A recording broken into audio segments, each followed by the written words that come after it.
नमस्कार, मैं हूं विजय शर्मा। पहले दादा दादी नाना नानी बच्चों को कहानी सुनाते थे और उस कहानी के पीछे विशेष कारण होते थे, जिससे हमारी एक तो संस्कृति और परंपरा का बच्चों को ज्ञान होता था और बच्चों में संस्कार पैदा होते थे। कहानी का उद्देश्य ये होता था आपसे प्यार, प्रेम, परिवार में एक दूसरे के प्रति। तो आज मैं भी आपको एक छोटी सी कहानी सुनाता हूं, जिससे बहुत सीख मिलती है। एक सेठ के यहाँ रामू नाम का नौकर कोई दुकान में काम करता था काफी समय से। बड़ा ईमानदार था, सच्चा था।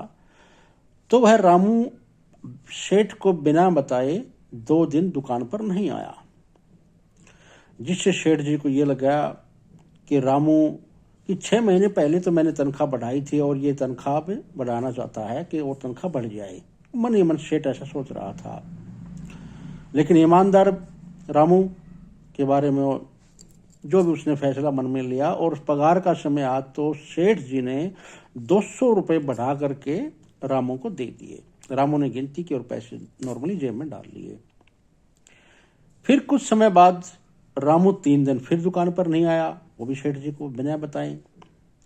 इस बार सेठ जी को उन 3 दिनों में बड़ा गुस्सा हुआ कि उससे 6 महीने पहले मैंने उनकी तनख्वाह बढ़ाई थी, दोबारा फिर मैंने इसको 200 रुपये बढ़ा कर दिए। अब फिर ये बड़ा मन में गुस्सा है। उसने फैसला लिया और जैसे ही पगार का समय आया तो रामू को सेठ जी ने 200 रुपये घटा करके दे दिए।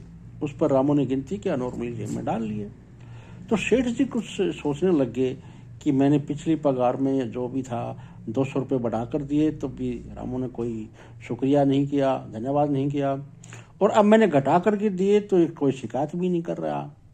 तो आखिर में सेठ जी रामू से पूछ लेते हैं कारण क्या है। तो बड़ी गौर से सुनिए आप। उस पर रामू कहता है कि सेठ जी, जब मैं 2 दिन दुकान पर नहीं आया तो मेरी पत्नी गर्भ से थी और घर में बच्चा पैदा हुआ और आपने पगार में 200 रुपये बढ़ा कर दिए, तो मैंने सोचा वह बच्चा अपने भाग्य का लेकर के आया है। और फिर मैं 3 दिन में क्यों नहीं आया, मेरी बूढ़ी माँ का स्वर्गवास हो गया था, 3 दिन मुझे उसमें लगे और आपने 200 रुपये घटा कर मुझे दे दिए, तो मुझे लगा कि मेरी माँ अपने भाग्य का लेकर चली गई है।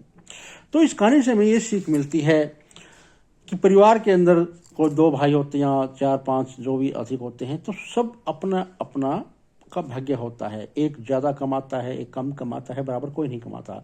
तो कई बार परिवार में हमें देखने को मिलता है कि एक भाई बहुत ज़्यादा कमाता है तो उसकी ये होता है कि मैं ही कमा रहा हूँ, लेकिन ये पता नहीं होता किसके भाग्य से।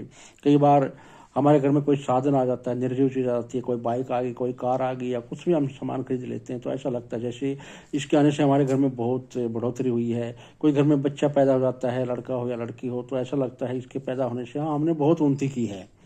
तो फिर ऐसा हम मान लेते हैं, तो ज़्यादा कमाने वाला ये क्यों सोचता है कि मैं ही ज़्यादा कमा रहा हूँ।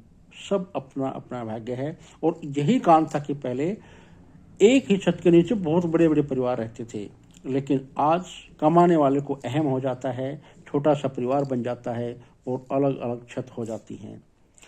वीडियो लंबा हो जाएगा, शायद कहने का तात्पर्य आप समझ गए होंगे। अगर वीडियो अच्छा लगे तो शेयर करें और चैनल को सब्सक्राइब करें। धन्यवाद।